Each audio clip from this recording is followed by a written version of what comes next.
Article 33 जो है ये इस बारे में भी बात करता है कि जो राइट हमें दिए गए हैं वो बेटा जब आप आर्मी में या कहीं भी सर्व करेंगे ना, किसी भी आर्म्ड ऑफिस में, आर्म्ड मतलब where you have some authority और अथॉरिटी टू किल ऑल्सो, ठीक है। तो उन जगहों पर क्या होगा, आपको जो फंडामेंटल राइट्स हैं कुछ दिए नहीं जाएंगे, ठीक है।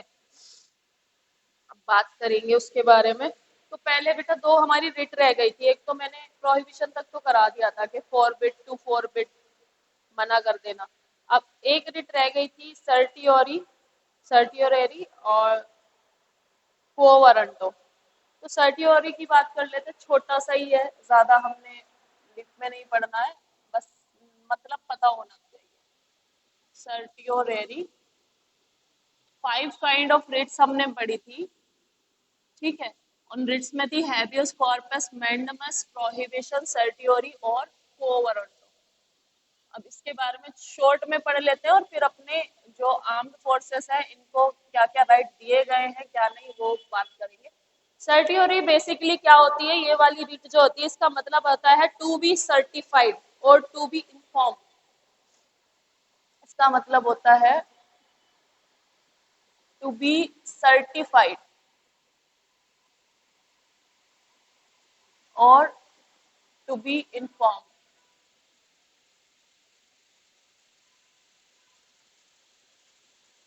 टू बी सर्टिफाइड और टू बी इन्फॉर्म।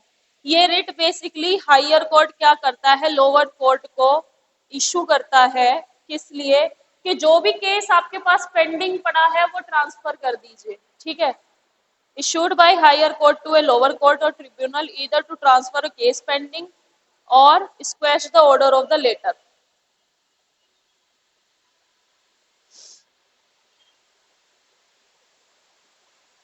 बेसिकली कौन इशू करता है, a higher court to a lower court.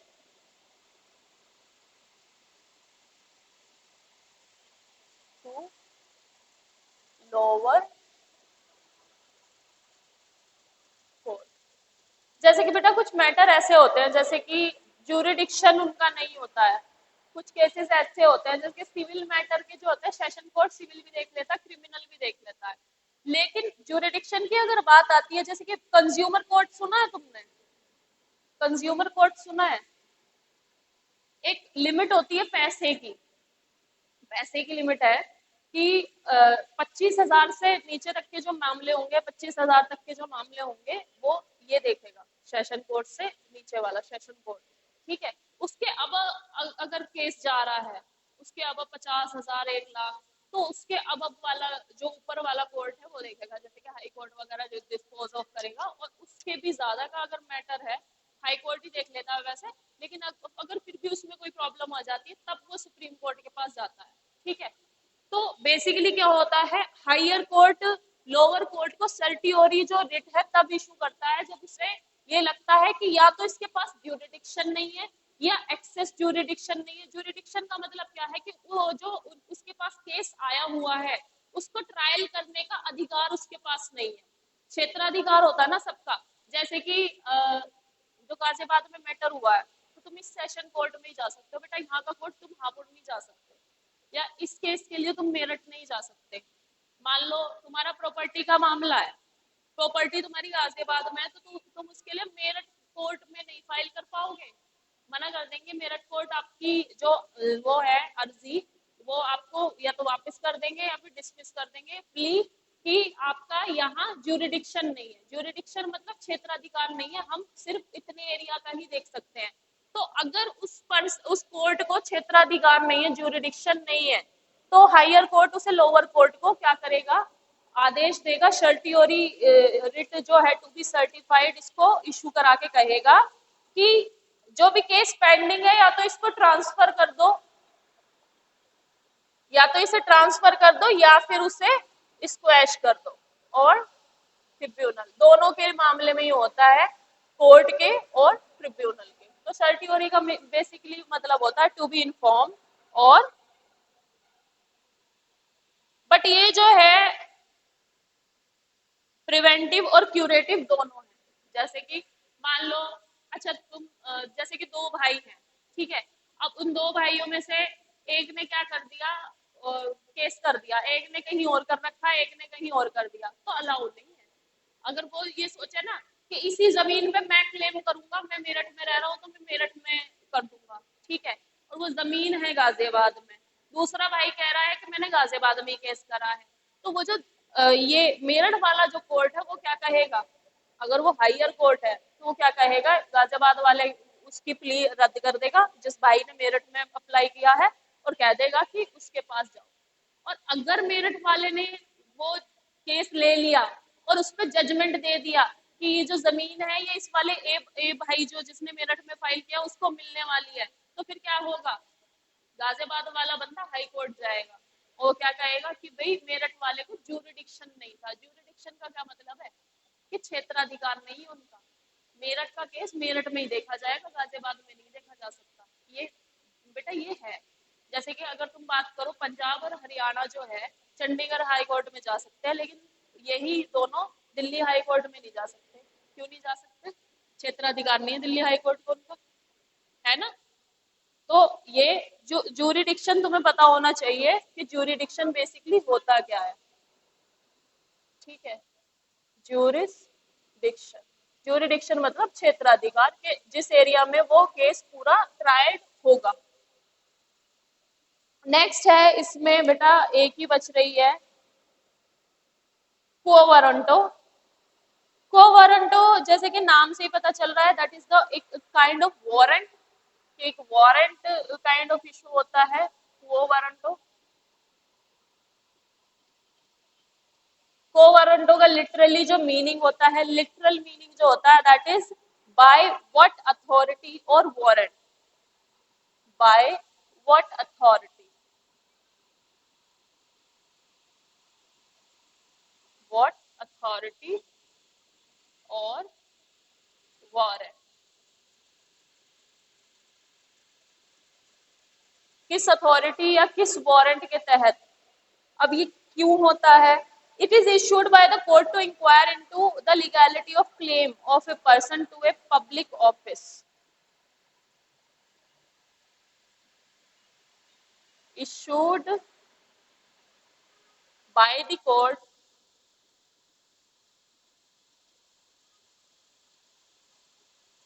to a to issued by the court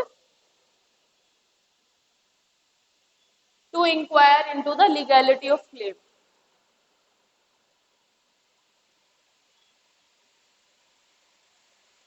into the legality of claim।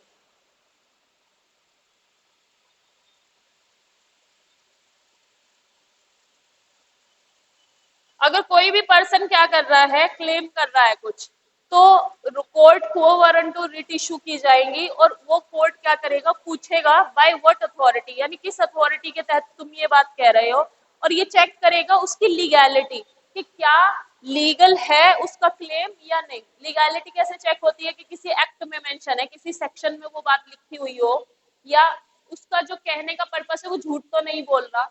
बहुत सारे केसेस ऐसे होते हैं जिसमें कि झूठ मूठ का बना देते हैं कि ये जमीन हमारी है, कब्जा कर लेते हैं, ठीक है। तो ये कोर्ट इशू करता है to inquire into the legality of claim of a person to a public office, of a person to a public office.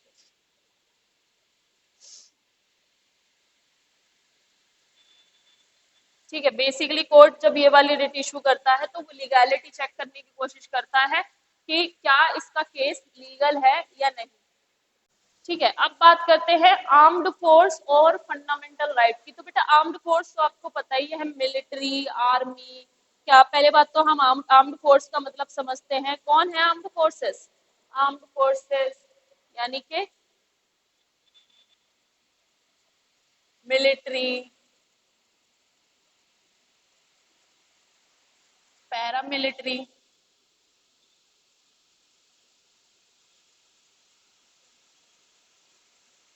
ठीक है, आर्म्ड फोर्सेस। और इसमें आ जाएगा बेटा पुलिस फोर्सेस भी ऑल्सो, पुलिस भी इसमें ही इंक्लूडेड है बेटा, पुलिस भी, क्योंकि वे भी तो आर्म्ड फोर्सेस है, पुलिस फोर्सेस। और उसके साथ साथ इसमें इंटेलिजेंस एजेंसी, जैसे कि रॉ हो गई हमारी, एनआईए हो गई, वो तो इन्वेस्टिगेशन एजेंसी है। Intelligence agency,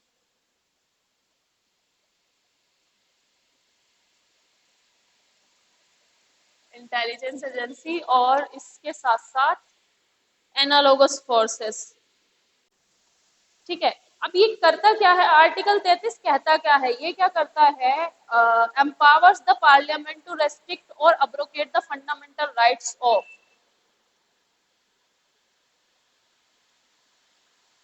it empower the empower to abrogate,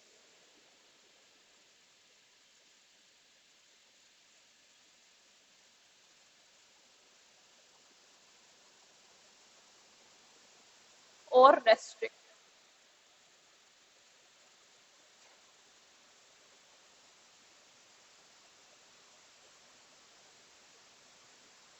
the fundamental rights of above person.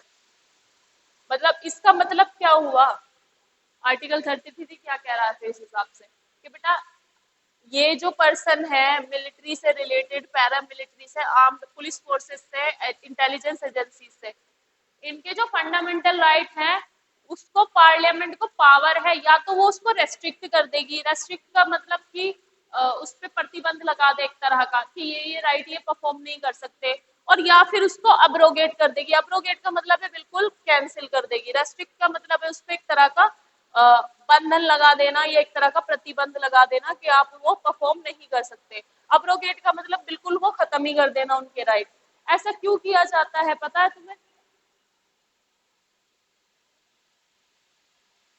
और इसके इस वाले जो आर्टिकल 33 में एक्ट बनेंगे वो सिर्फ पार्लियामेंट बना सकती है, स्टेट नहीं बना सकता, सिर्फ पार्लियामेंट।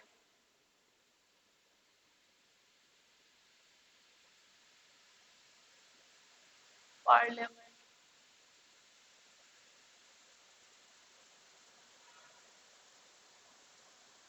Not state legislature. बेटा स्टेट लेजिस्लेचर इससे रिलेटेड कोई लॉ नहीं बना सकता। अब ये भी देखो, पुलिस जो है ये किसके अंडर में आती है पता है तुम्हें?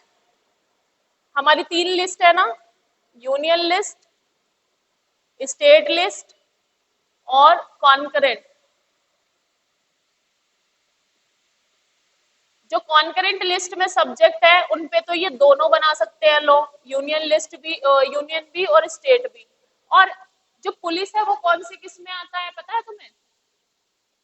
दिल्ली में प्रॉब्लम क्या है, दिल्ली में अरविंद केजरीवाल या किसी भी स्टेट गवर्नमेंट की सेंट्रल गवर्नमेंट से क्यों नहीं बनती पता है तुम्हें? क्या इशू रहता है दिल्ली में हमेशा? सबसे बड़ा इशू पुलिस वाला है, क्योंकि दिल्ली में जो पुलिस है वो यूनियन के पास है। ठीक है, जो दिल्ली में सीन है वो यही तो है, पुलिस जो है वो यूनियन की है और सरकार किसकी है, सीएम केजरीवाल की। तो लड़ाई इस बात की है। ठीक है, पुलिस को लेकर भी बहुत बड़ा इशू रहता है, लॉ एंड ऑर्डर को लेकर। तो बेसिकली पुलिस किसका सब्जेक्ट है? पुलिस बेटा स्टेट लिस्ट का सब्जेक्ट है, पुलिस आती है स्टेट लिस्ट में। लेकिन जो आर्टिकल 33 के तहत एक्ट बनेगा वो सिर्फ पार्लियामेंट बना सकता है, चाहे वो पुलिस को रिलेटेड क्यों ना हो, अगर बात फंडामेंटल राइट की आएगी। ठीक है, तो पार्लियामेंट क्या कर सकता है, इस पे लॉ बना सकता है। Parliament can make laws related to के मिलिट्री, पैरामिलिट्री और ये पुलिस और आर्म्ड फोर्सेस, ये इंटेलिजेंस एजेंसी, इनके फंडामेंटल राइट रखने हैं या खत्म कर देने हैं। ठीक है, और पार्लियामेंट ने बहुत सारे एक्ट बनाए हैं, जैसे कि इसमें हम कुछ कुछ नाम लिख लेते हैं, ये तुम्हारे बेटा एग्जाम में भी काम आएंगे। आर्मी एक्ट है, ये 1950 में बना था। आर्मी एक्ट ये पार्लियामेंट ने बनाया था। ठीक है, और इसके साथ साथ इसमें नेवी एक्ट बना है, ये भी 1950 में बना है हमारा नेवी एक्ट। क्योंकि उससे पहले जो एक्ट बने हुए थे वो ब्रिटिशर्स के बने हुए थे और वो उनके इंटरेस्ट के अकॉर्डिंग थे, हमारे हिसाब से वो ठीक नहीं थे। और एयरफोर्स एक्ट ये भी 1950 में बना है, एयरफोर्स एक्ट, ये सब 1950 में बने हैं। और एक बना है बेटा पुलिस से रिलेटेड एक एक्ट भी बना है, police forces restriction of right act 1966 में,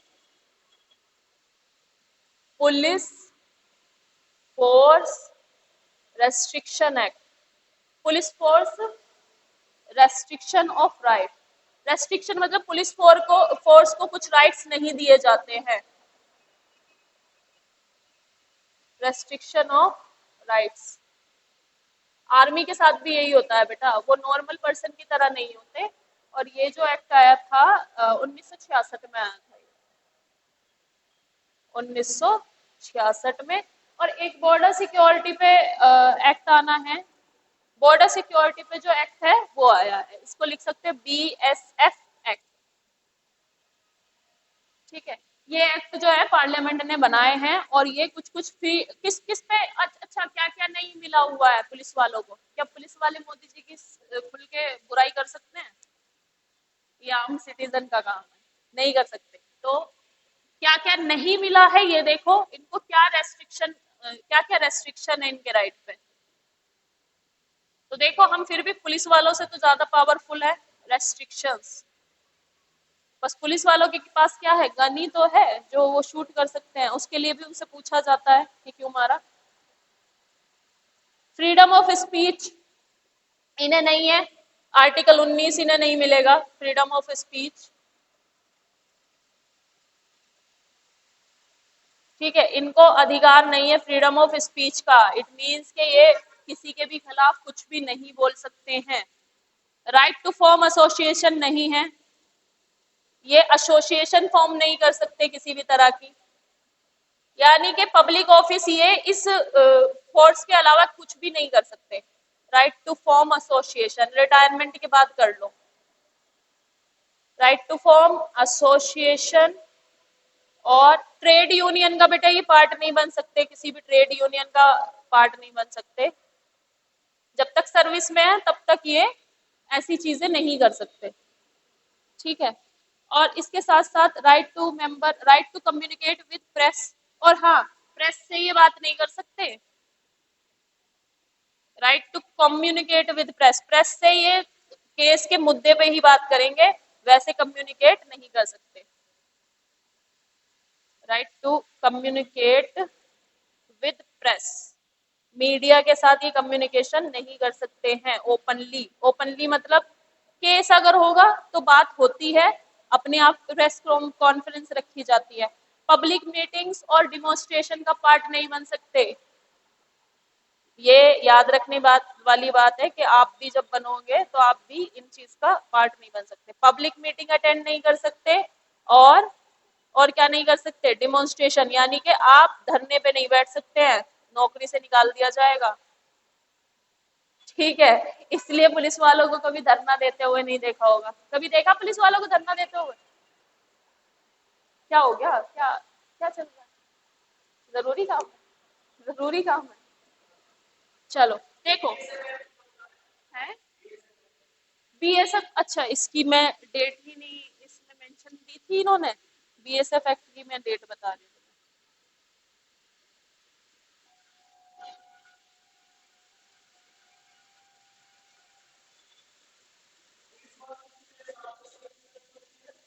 है 1968, डिपेंड करता है ये बेटा, मुझे इसका तो नहीं पता कि कितनी एज तक होता है, बट आई थिंक 50 तक तो आप नहीं कर सकते, उससे कम में रिटायरमेंट हो जाता होगा।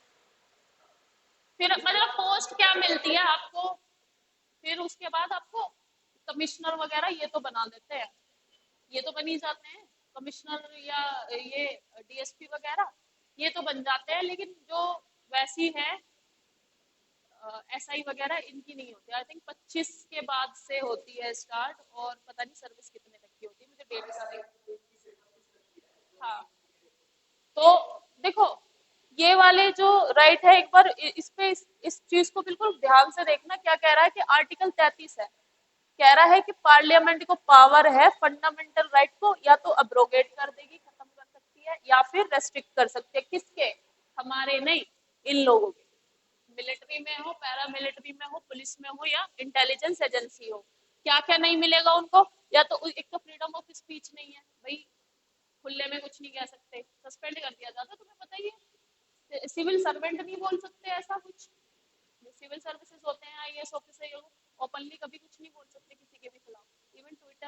कुछ किसी पे नहीं बोल सकते।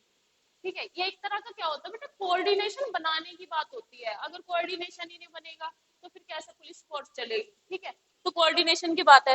एसोसिएशन फॉर्म नहीं कर सकते, ट्रेड यूनियन नहीं बना सकते, और प्रेस के साथ बात नहीं कर सकते, मतलब मीडिया में ऐसे नहीं बात कर सकते गवर्नमेंट ये कर रही है वो कर रही है, ये नहीं करते पुलिस वाले। कभी भी देखा होगा तुमने, नौकरी से निकाल दिया जाएगा। और पब्लिक मीटिंग में नहीं पार्ट हो सकते, और डिमॉन्स्ट्रेशन यानी धरना नहीं दे सकते हैं। धरना देना है तो परमानेंटली छुट्टी ले लो। ठीक है, तो ये है। और इसके साथ साथ बेटा पार्लियामेंट ने अभी तक ये वाले एक्ट बनाए हैं, army act, navy act, air force act और पुलिस फोर्स एक्ट। ये तीनों 1950 के हैं, और ये 1966 और 68 में बीएसएफ एक्ट आया था। ठीक है, अब इसके साथ साथ बेटा हमारे जो हमने इसमें आगे पढ़ना है उसमें ये है कि मार्शल लॉ क्या होता है और नेशनल इमरजेंसी क्या होता है, और हम इसमें इंदिरा गांधी वाली इमरजेंसी भी पढ़ेंगे। ठीक है, पता है तुम्हें 1975 में एक इमरजेंसी लगी थी। 1975 वो भी फालतू में लगी थी, कोई उसकी जरूरत नहीं थी। मैं बताऊंगी क्यों लगाई गई थी। वो बेवजह लगी गई थी, और उसके बाद इंदिरा गांधी इलेक्शन हार गई थी, लेकिन कुछ समय बाद ही फिर जीत गई। पब्लिक का प्यार था ना उनके